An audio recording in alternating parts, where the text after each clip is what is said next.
Hello everyone, welcome back to my YouTube channel. हम RRB या जो रेलवे के जितने भी एग्जाम्स कंडक्ट होते हैं उनमें प्रीवियस ईयर क्वेश्चंस जो भी आए हुए हैं उनकी सीरीज को हम कंटिन्यू कर रहे हैं। तो इससे पहले भी हमारी 5-6 क्लासेस हो चुकी हैं। तो आज की क्लास में हम प्रेसिडेंट से स्टार्ट करेंगे। प्रेसिडेंट से रिलेटेड जो भी क्वेश्चंस आए हुए हैं वो हम आज की क्लास में देखेंगे। तो इसको स्टार्ट करते हैं। पहला क्वेश्चन है, who among the following is a supreme commander of the Indian armed forces? कि भारतीय सशस्त्र बल जो हैं, इंडियन आर्म्ड फोर्सेस हैं, उनका सुप्रीम कमांडर या सर्वोच्च कमांडर कौन होता है? तो वो होते हैं हमारे राष्ट्रपति, प्रेसिडेंट। तो इसमें ऑप्शन ए करेक्ट है। नेक्स्ट क्वेश्चन है, in India when a president is to be impeached for violation of the constitution the charge is preferred by? कि भारत में जब संविधान के उल्लंघन या अतिक्रमण के लिए राष्ट्रपति पर महाभियोग चलाना हो तो आरोप किसके द्वारा लगाया जाता है? कि हमारे जो राष्ट्रपति हैं, यदि उन पर महाभियोग चलाना हो, और महाभियोग चलाने के लिए कंडीशन होती है कि यदि संविधान का अतिक्रमण हुआ हो तब आप महाभियोग ला सकते हैं। और ये किसके द्वारा लाया जाता है? तो ये संसद का कोई भी सदन ला सकता है। लोकसभा में भी लाया जा सकता है और राज्यसभा में भी लाया जा सकता है। तो इधर हाउस ऑफ पार्लियामेंट। तो option B is correct. Next question है, which article of the Indian constitution deals with the oath और अफर्मेशन बाय द प्रेसिडेंट? कि भारतीय संविधान का कौन सा अनुच्छेद राष्ट्रपति द्वारा शपथ या प्रतिज्ञान से संबंधित है?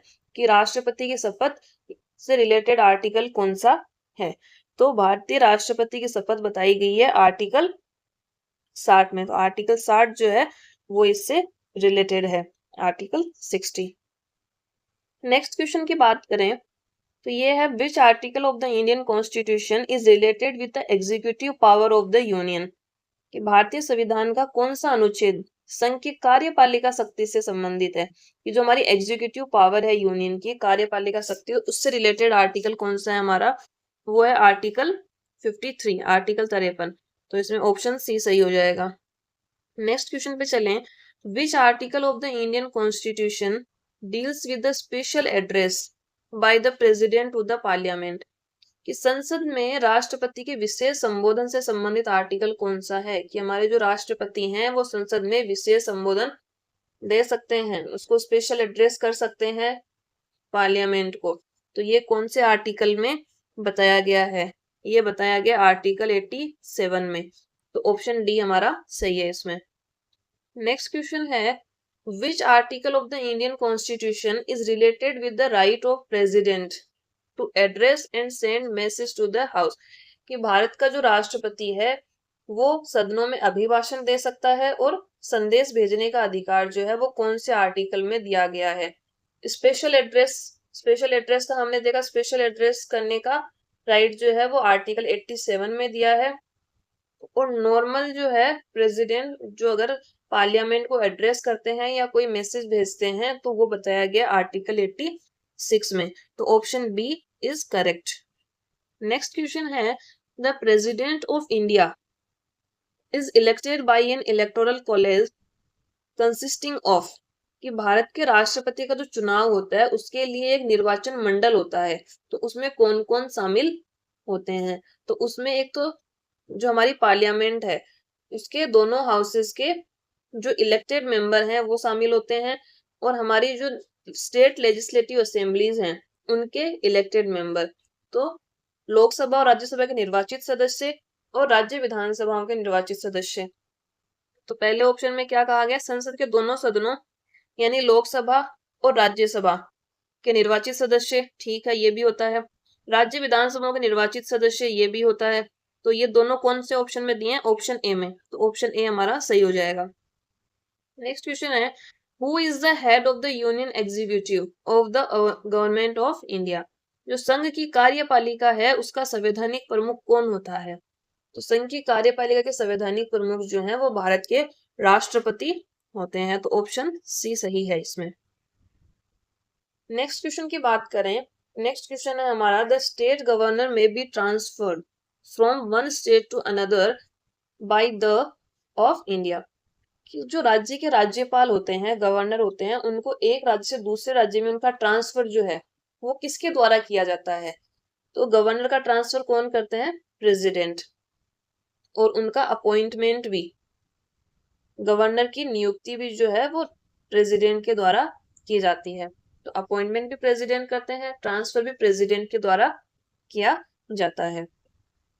अगला प्रश्न है हमारा, who among the following is the incharge of the union territories in the absence of the chief minister? ये हमारी यूनियन टेरिटरीज हैं, केंद्र शासित प्रदेश, यदि उनमें मुख्यमंत्री नहीं है, मुख्यमंत्री की अनुपस्थिति है, तो वहां का कार्यभार जो है वो कौन संभालेगा, वहां का इंचार्ज कौन होगा? तो यूनियन टेरिटरीज जो है वो डायरेक्ट, अगर सीएम नहीं है तो वो डायरेक्ट सेंटर के अंडर आती हैं और उसका इंचार्ज होता है प्रेसिडेंट। तो इसमें हो जाएगा ऑप्शन सी। नेक्स्ट क्वेश्चन है, as per article 53 of the Constitution of India, with whom are all the executive powers of the Union vested?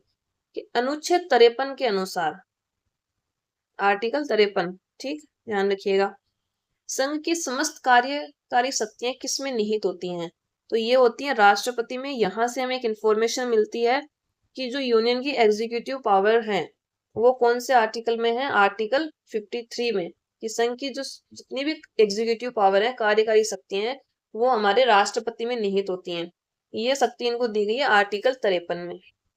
Next question, तो अगला प्रश्न है हमारा article 123, article 123 of the Constitution of India gives the power of enacting ordinance to who among the following? ये भारतीय संविधान में जो अनुच्छेद 123 है वो किसको अध्यादेश जारी करने की शक्ति देता है? तो अध्यादेश जारी करने की शक्ति ये राष्ट्रपति को देता है, आर्टिकल 123। तो आर्टिकल 123 में क्या है? अध्यादेश जारी करने की शक्ति है राष्ट्रपति की। तो ये हो गया हमारा। अगले प्रश्न की बात करें, ये है, which of the following articles discuss the veto power of the president of India? ये भारत के राष्ट्रपति की विटो शक्तियां जो हैं वो कौन से आर्टिकल में बताई गई हैं? तो प्रेसिडेंट की जो वीटो पावर्स हैं वो आर्टिकल 111 में बताई गई हैं। तो ऑप्शन सी सही है इसमें। नेक्स्ट क्वेश्चन पे चलें। नेक्स्ट है, the minimum age required to contestant the election for the president of India is? कि भारत के राष्ट्रपति के लिए चुनाव लड़ने के लिए मिनिमम एज लिमिट क्या है? आवश्यक न्यूनतम आयु सीमा क्या है? तो ये है 35 वर्ष। कि अगर आपको भारत के राष्ट्रपति के लिए चुनाव लड़ना है तो सबसे पहले आपकी एज कितनी होनी चाहिए? 35 ईयर्स, 35 साल आपकी आयु होनी चाहिए। नेक्स्ट क्वेश्चन है, which of the following condition is not required by a candidate to become the president of India? कि ये जो 4 कंडीशन दी गई हैं उनमें से कौन सी एक शर्त ऐसी है जो भारत का राष्ट्रपति के उम्मीदवार बनने के लिए कंपल्सरी नहीं है, उसके लिए रिक्वायर्ड नहीं है? भारत का नागरिक होना चाहिए, ये तो है। 35 वर्ष की आयु पूर्ण कर लेनी चाहिए, तो 35 वर्ष की आयु भी मिनिमम एज लिमिट है, हमने अभी देखा। नेक्स्ट है, संसद में 10 वर्ष का अनुभव हो। ऐसी कोई भी कंडीशन नहीं है कि आपको पार्लियामेंट में 10 इयर्स का एक्सपीरियंस होना चाहिए, कोई लाभ का पद धारण नहीं करना चाहिए, तो ये तो है। तो इसमें कौन सा हो जाएगा? ऑप्शन सी, कि आपको एक्सपीरियंस के मामले में इस पे कोई कंडीशन जो है वो आपको रिक्वायर नहीं है। नेक्स्ट क्वेश्चन की बात करें। नेक्स्ट क्वेश्चन है, the president can nominate not more than members from the Anglo Indian community if she feels that the shared community is not adequately represented in the house of the people। कि हमारे जो राष्ट्रपति हैं वो Anglo Indian समुदाय के कितने से अधिक सदस्यों को लोकसभा में मनोनीत नहीं कर सकते हैं यदि उनको ऐसा लगता है कि सदन में उस समुदाय का पर्याप्त प्रतिनिधित्व नहीं है। तो ये कितने हैं? 2। हमारी लोकसभा में 2 एंग्लो इंडियन प्रेसिडेंट के द्वारा नॉमिनेट किए जाते हैं, उससे ज्यादा वो नॉमिनेट नहीं कर सकते हैं। नेक्स्ट क्वेश्चन है, who appoints the controller and auditor general of India? Bharat के नियंत्रक एवं महालेखा परीक्षक की नियुक्ति कौन करता है? जो हमारे इंडिया के केग हैं, कंट्रोलर एंड ऑडिटर जनरल, उनकी नियुक्ति करते हैं प्रेसिडेंट। कौन करते हैं? प्रेसिडेंट। तो ये हो जाएगा ऑप्शन सी। नेक्स्ट है which article of the Indian constitution provides for the process of impeachment of the president, कि राष्ट्रपति के महाभियोग की प्रक्रिया का प्रावधान, राष्ट्रपति को हटाने की प्रक्रिया है महाभियोग की प्रक्रिया, इसका प्रोविजन या इसका प्रावधान कौन से आर्टिकल में किया गया है? तो ये किया गया आर्टिकल 61, आर्टिकल अनुच्छेद 61 में इसका प्रावधान किया गया है। अगला प्रश्न है हमारा विच of the following is not true regarding the president of India, ये जो 4 सेंटेंस आपको दिए हैं उनमें से कौन सा एक जो है राष्ट्रपति के संबंध में सही नहीं है? तो देखते हैं इनको। वह प्रधानमंत्री और मंत्रिपरिषद की नियुक्ति करता है, सही बात है। प्रधानमंत्री और मंत्रिपरिषद जो हमारी काउंसिल ऑफ मिनिस्टर है और प्राइम मिनिस्टर, उनका अपॉइंटमेंट कौन करता है? प्रेसिडेंट। तो ऑप्शन ए तो सही है। राष्ट्रपति देश का प्रथम नागरिक होता है, ये बात भी बिल्कुल सही है। प्रेसिडेंट जो है हमारे first citizen of the nation है। वह रक्षा बलों का सर्वोच्च कमांडर है, supreme commander of the defence forces, तो ये भी सही है। वह राष्ट्रीय आपातकाल की घोषणा नहीं कर सकता है, तो ये इसमें ऑप्शन गलत है। नेशनल इमरजेंसी डिक्लेयर भी कौन करता है? राष्ट्रपति ही करता है, तो इसमें ऑप्शन डी सही हो जाएगा। नेक्स्ट प्रश्न है हमारा who appoints the chief justice and other जजेस of the supreme court of India, कि भारत के सर्वोच्च न्यायालय के मुख्य न्यायाधीश और जो अन्य न्यायाधीश है उनकी नियुक्ति कौन करता है? तो उनकी नियुक्ति राष्ट्रपति के द्वारा की जाती है। नेक्स्ट क्वेश्चन है the president can nominate 2 members of which community to the Lok Sabha, कि कौन से समुदाय के 2 सदस्यों को राष्ट्रपति जो है वो लोकसभा में मनोनीत कर सकता है? तो ये है एंग्लो इंडियन के 2 सदस्य जो राष्ट्रपति हैं वो लोकसभा में मनोनीत कर सकते हैं। नेक्स्ट क्वेश्चन है who enjoys the power to summon prorogue either house of the Indian parliament, जो हमारी भारतीय संसद है उसके किसी भी सदन को समन करने का या सत्रावसान करने की शक्ति जो है वो किसको प्राप्त है? तो किसी भी सदन को समन और सत्रावसान करने की शक्ति राष्ट्रपति को दी गई है। ठीक है, नेक्स्ट क्वेश्चन पे चलें। Which one of the following articles of Indian constitution deals with the tenure of the president, भारतीय संविधान का कौन सा अनुच्छेद राष्ट्रपति के कार्यकाल से संबंधित है? कि किसमें राष्ट्रपति का कार्यकाल टेन्योर के बारे में बताया गया है? तो ये बताया गया है आर्टिकल 56 में, अनुच्छेद 56 में जो है वो राष्ट्रपति के कार्यकाल के बारे में बताया गया। अगले प्रश्न पे चलें। अगला प्रश्न है with which of the following does article 72 of the constitution of India deal, जो अनुच्छेद 72 है वो किससे संबंधित है? आर्टिकल 72 में क्या बताया गया है? तो आर्टिकल 72 की हम बात करें तो आर्टिकल 72 में है राष्ट्रपति की क्षमादान शक्तियां, pardoning power of the president, तो ये ऑप्शन ए ही इसमें सही हो जाएगा। ऑप्शन ए में दे रखा राष्ट्रपति की क्षमादान शक्तियां, तो ये हो जाएगा आर्टिकल 72। नेक्स्ट क्वेश्चन पे चलें।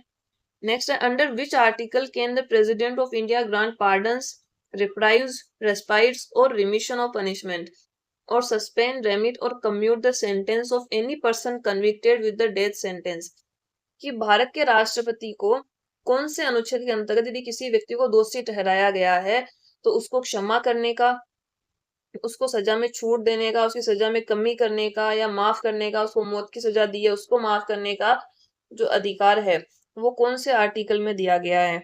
तो ये दिया गया आर्टिकल 72 में।